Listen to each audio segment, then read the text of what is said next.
this is stupidly late. So, when I initially hit 200 subscribers, I asked you to give me questions in the comment section. Since my comment sections aren't usually very active, I also asked you to ask me multiple questions in your comments, which was a good idea in the end.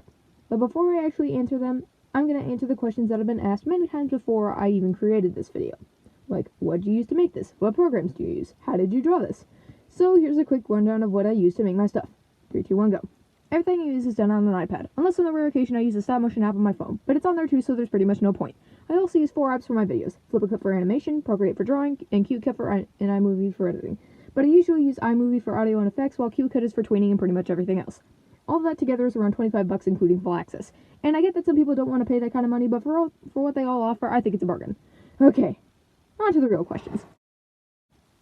So, first question set comes from Katie Meow Sparkles. How old are you? If you're comfortable answering. I'm a 40-year-old man using a voice changer. Nah, I'm kidding. I'm not comfortable sharing my age since there are a lot of real creepos online nowadays, but I ain't judging you for asking. What's your favorite color? Orange. Kinda ironic since my persona isn't orange, but my Roblox avatar definitely makes up for that. And how are you so good at drawing? Years and years of practice. I'm not exaggerating. And last one. B. Next question set is from Soggy Nugget. What's your favorite drawing you've ever done? Laughing at the Rain, which explains why it's not my PFP instead of that rainbow scotch tape painting. I just remember thinking to myself before I completed it, this will be my best work, and that I'll put all my heart into it. And I did, and it was. It was essentially a turning point for my art since I not only found a new method of shading, but also a great means of composition since it wasn't just a headshot. And it also got me my first feature on Furry Amino, which felt pretty great considering that it has over 300,000 people. Do you have any plans for the future of this channel? One thing that I will always try to keep this place is a channel of passion. Or just a place of passion.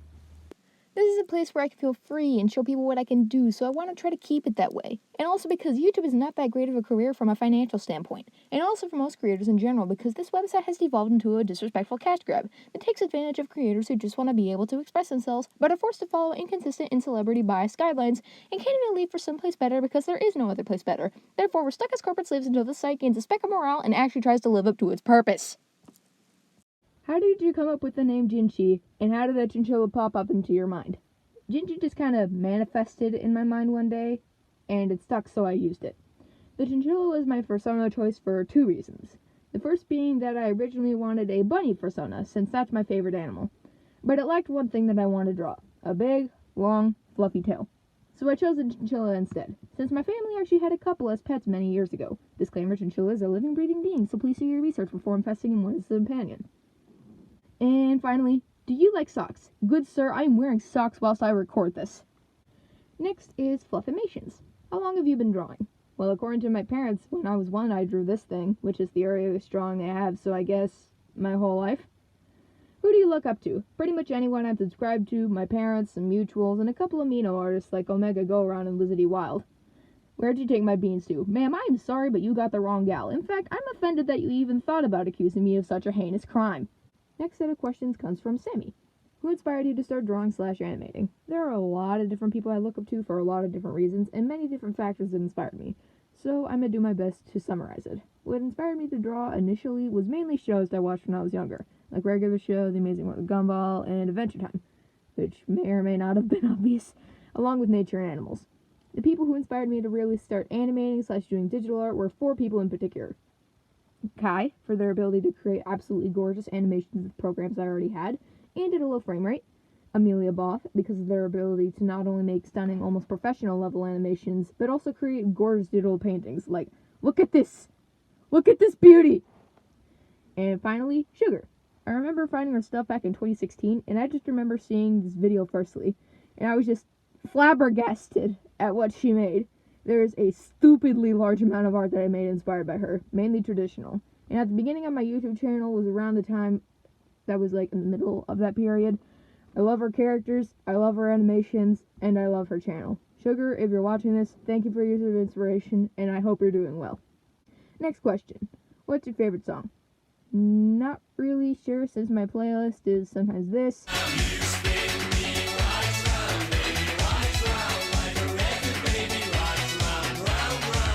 Sometimes this. and then occasionally this.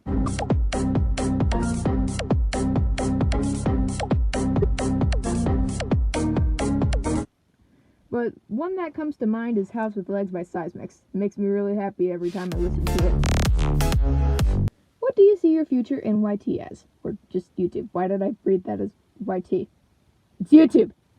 Honestly, I don't see myself becoming a YouTube celebrity under any circumstances whatsoever. Since the best case scenario from what my channel has received, I'll probably end up at a max of just a few thousand people, but I don't really see that as a bad thing, since my overall sub goal is 1,000. Pretty much everything I've talked about with my plans for my channel is also covered in how I envision my future. Next, what's your favorite art to see? Honestly, I can't really decide since I have respect for a lot of different art forms, but I typically enjoy art based upon not real subject matter or fictional stuff, and I'm also drawn to vibrant colors. So this, gorgeous! What's your favorite art to make? For mediums, I like to use Copic markers and ink pens, but I also enjoy using pencils. But digital has an undo button and selection tool, so that's my go-to. For what my drawings usually contain, I like to use nature or made-up junk, as well as animals as my main inspirations. Mainly because trying to stick to the fundamentals of art and also drawing things from real life makes me kinda sad, since I come to art as a way to escape from reality and enter my own little worlds. Therefore, I can create monstrosities like this. If art was not a thing, what hobby would you have? Also, would you consider doing other things on your channel if the circumstances were still applied? Honestly, I have no clue because art is like my most defining personality trait, and I'd probably just become a studious bookworm since that's what I was already before I got into this art passion. And finally, we have one question from anonymous people. I'm not even kidding, that's their user. Who asks what art form I'd like to play around with more but don't have the materials. I've always loved graffiti art, or just spray paint art, and I've always wanted to make art like it. But here's the problem. 1. I need to learn how to use spray paint. I had a hard enough time trying to spray paint a shelf one solid color, so trying to make an actual art piece is something I need to work on significantly. I also need a gas mask of sorts, since I probably shouldn't be breathing in paint. Ain't too good from the lungs from what I understand. Also, I need a giant freaking wall so I can actually paint it. I don't want to get arrested for spray painting the back end of the subway with, I don't know, a winged turtle. So yeah, I have mad respect for you people who can make beautiful spray paint artwork. I admire your skills and respect you. I said respect twice, why did I write this down?